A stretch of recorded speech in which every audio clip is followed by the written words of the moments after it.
दिल्ली महिला सम्मान योजना के लिए रजिस्ट्रेशन की होगी जांच। एलजी ने मुख्य सचिव को दिए जांच के आदेश। आम आदमी पार्टी पर लगा था जनता से निजी डेटा लेने का आरोप। आम आदमी पार्टी ने जुटाया था रजिस्ट्रेशन के लिए डेटा।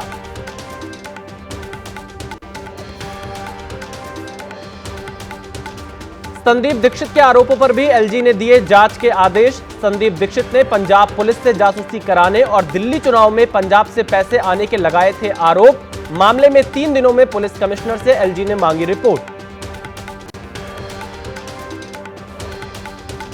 दिल्ली में महिला सम्मान और संजीवनी योजना पर विवाद बढ़ा। अरविंद केजरीवाल ने जांच के आदेश को बताया फर्जी। कहा लाखों लोगों का रजिस्ट्रेशन देख घबराई बीजेपी। जांच के नाम पर योजना को बंद करने की है मंशा। दिल्ली बीजेपी के अध्यक्ष वीरेंद्र सचदेवा ने अरविंद केजरीवाल से किया सवाल। पूछा केजरीवाल बताएं, महिला सम्मान योजना के तहत 21 रुपए देने के लिए कोई कैबिनेट प्रस्ताव पास किया गया या नहीं। वोटर लिस्ट की जांच की भी उठाई मांग। एलजी की तरफ से दिए गए जांच के आदेश के बाद दिल्ली कांग्रेस के अध्यक्ष देवेंद्र यादव ने आम आदमी पार्टी से पूछा सवाल। कहा मामले की पूरी जांच होनी चाहिए। पंजाब में जो घोषणा की गई थी उसका क्या हुआ। दिल्ली में प्रवेश वर्मा के घर के बाहर आम आदमी पार्टी की महिला कार्यकर्ताओं का प्रदर्शन। 1100 रुपए बांटने का किया विरोध। पुलिस ने सभी महिलाओं को जबरन हटाया। बिना इजाजत प्रदर्शन कर रही थी महिलाएं। दिल्ली के दंगल में उतरे अजित पवार। 11 सीटों पर अपने उम्मीदवार उतारे। महाराष्ट्र में पार्टी ने बीजेपी के साथ गठबंधन में लड़ा था चुनाव। राजकीय शोक के चलते प्रधानमंत्री नरेंद्र मोदी की कल दिल्ली में होने वाली रैली स्थगित। अब दिल्ली में 5 जनवरी को होगी पीएम मोदी की रैली। 1 जनवरी तक है राजकीय शोक। अंबेडकर पर गृहमंत्री अमित शाह के बयान पर जारी है घमासान। लखनऊ में अखिलेश यादव की तस्वीर के साथ समाजवादी पार्टी के कार्यकर्ता ने लगवाया पोस्टर। लिखा अंबेडकर हैं तो हम हैं। यूपी के मुख्यमंत्री योगी आदित्यनाथ दिल्ली पहुंचे। बीजेपी अध्यक्ष जेपी नड्डा, रक्षा मंत्री राजनाथ सिंह, पूर्व राष्ट्रपति रामनाथ कोविंद समेत अन्य नेताओं से मुलाकात संभव। बीपीएससी अभ्यर्थियों के आंदोलन पर सियासत तेज। पटना के गर्दनी बाग में प्रदर्शनकारी बीपीएससी अभ्यर्थियों से प्रशांत किशोर की बातचीत। कल गांधी मैदान में दोपहर 12 बजे धरना प्रदर्शन का ऐलान।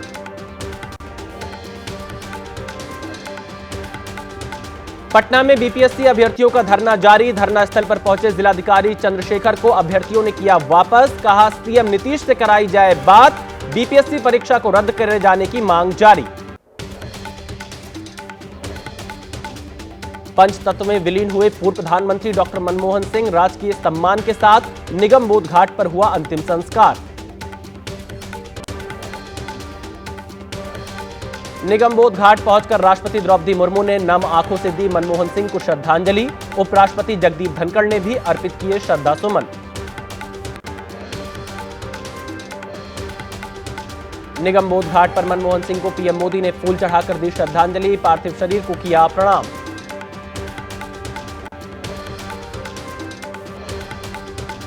निगम बोध घाट पर मनमोहन सिंह के पार्थिव शरीर के अंतिम दर्शन करने पहुंचे अमित शाह, राजनाथ सिंह, जेपी नड्डा। तीनों ने दी मनमोहन सिंह को श्रद्धांजलि।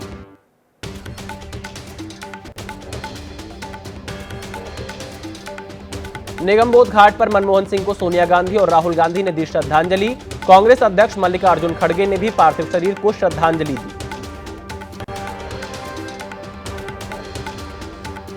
अंतिम संस्कार से पहले दिल्ली के निगम बोध घाट पर मनमोहन सिंह को दिया गया गार्ड ऑफ ऑनर। तीनों सेनाओं ने दी सलामी। घाट पर मौजूद लोगों ने नम आंखों से दी आखिरी विदाई। कांग्रेस मुख्यालय से निगम बोध घाट तक निकले मनमोहन सिंह की अंतिम यात्रा। आर्थिक सुधारों के महानायक को आखिरी विदाई देने के लिए सड़कों पर उमड़ा भारी जनसैलाब। अंतिम संस्कार से पहले कांग्रेस मुख्यालय में पूर्व प्रधानमंत्री मनमोहन सिंह के पार्थिव शरीर को रखा गया। सोनिया गांधी, मल्लिकार्जुन खड़गे, राहुल और प्रियंका समेत पार्टी के तमाम बड़े नेताओं ने अंतिम दर्शन कर दी श्रद्धांजलि। कांग्रेस मुख्यालय में नम आंखों से मनमोहन सिंह की पत्नी गुरशरण कौर और बेटी दमन सिंह ने भी दी श्रद्धांजलि। गुरुवार को दिल्ली के एम्स में रात 9:51 पर मनमोहन सिंह ने ली थी अंतिम सांस।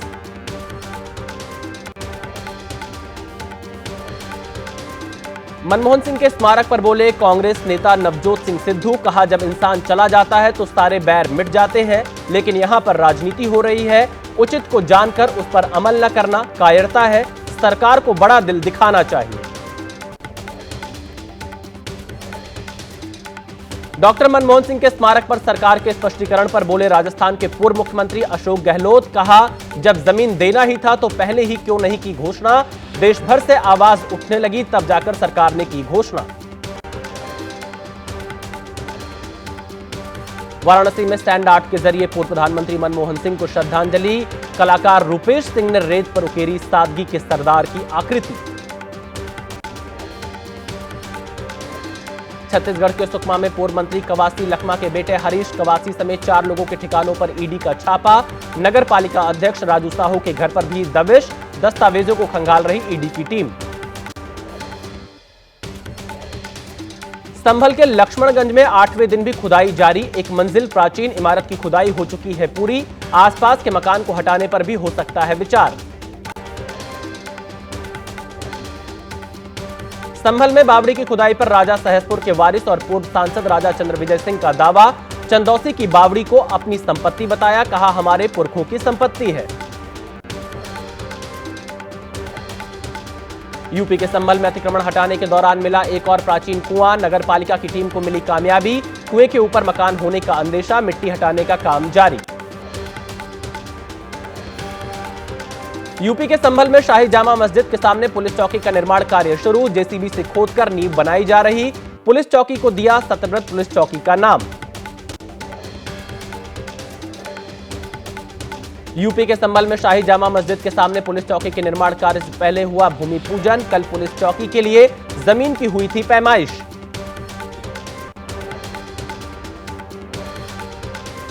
यूपी के मुरादाबाद में पुलिस ने बंद पड़े गौरीशंकर मंदिर के दरवाजे पर लगा ताला खोला। 1980 के दंगों के बाद से बंद था मंदिर। लोगों ने प्रदर्शन कर मंदिर खुलवाने की मांग की थी।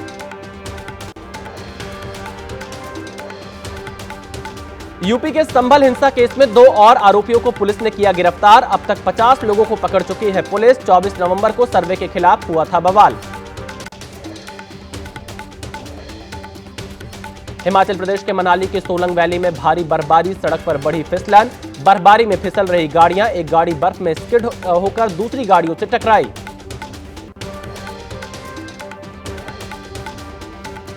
हिमाचल प्रदेश के ऊपरी शिमला में स्नो ब्लोअर से बर्फ को हटाने का काम जारी। रास्तों पर जमी बर्फ को हटाया जा रहा। यातायात शुरू करने की कोशिश में प्रशासन।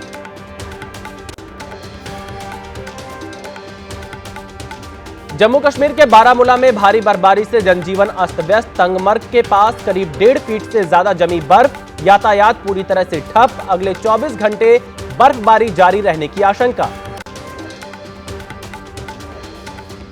जम्मू कश्मीर के गांदरबल में बर्फबारी से लोगों के खिले चेहरे। किसानों और फल उत्पादकों को बर्फबारी से होगा फायदा।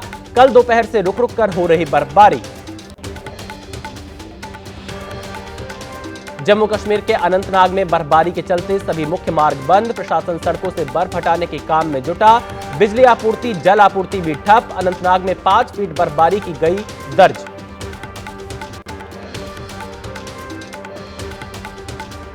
जम्मू कश्मीर के डोडा में भारी बर्फबारी। घाटी पर कई इंच तक जमी बर्फ। बर्फबारी के चलते कई सड़क मार्ग बाधित। लोग घरों में हुए कैद। चारों तरफ बर्फ ही बर्फ आ रही नजर। हिमाचल प्रदेश के लाहौल स्पीति में बिछी बर्फ की सफेद चादर। लगभग 1 फीट तक जमी हुई है बर्फ। माइनस में पहुंचा तापमान। कई सड़क मार्ग बंद।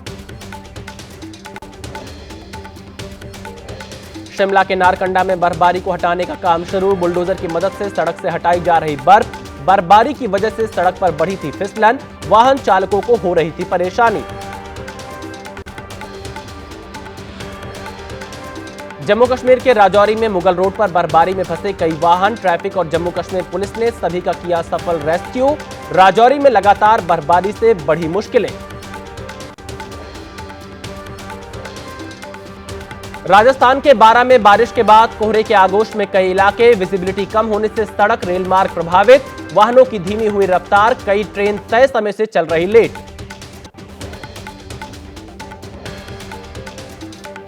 शीतलहर की चपेट में पूरा कश्मीर, डल झील पर जमी बर्फ की मोटी चादर। श्रीनगर समेत कश्मीर के कई इलाकों में तापमान में गिरावट, अभी पहाड़ों पर बर्फ जारी रहने का अनुमान। उत्तराखंड के केदारनाथ धाम में जमकर हो रही बर्फबारी, केदारनाथ धाम में चल रहे निर्माण कार्यों में हो रही परेशानी, पोकलैंड और जेसीबी जैसी भारी मशीनों के पहिए हुए जाम। औली में बर्फबारी की वजह से पर्यटकों की उमड़ी भारी भीड़, औली का मंजर देखने पहुंच रहे हजारों लोग, सड़कों पर बन रहे जाम के हालात। हिमाचल के लाहौल स्पीति में जमकर हो रही बर्फबारी, पहाड़ों पर बिछी सफेद चादर, चारों तरफ बर्फ ही बर्फ आ रही नजर, बर्फबारी की वजह से गाड़ियों की आवाजाही बंद।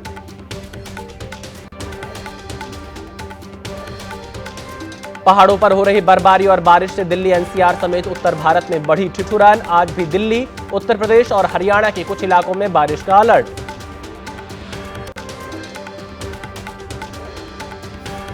यूपी के बिजनौर में बारिश के दौरान गिरी आसमानी बिजली, सड़क पर आतिशबाजी की तरह उठी चिंगारी, सीसीटीवी कैमरे में कैद हुआ मामला, किसी तरह के नुकसान की खबर नहीं।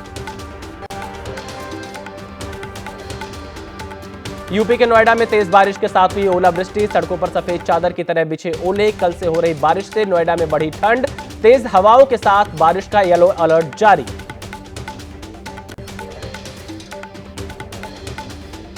मध्य प्रदेश के नरसिंहपुर में बारिश बनी किसानों के लिए आफत, चना, अरहर, गेहूं, मसूर की फसल को पहुंचा नुकसान, बारिश के चलते रुकी गन्ने की कटाई, किसानों को सताने लगी चिंता।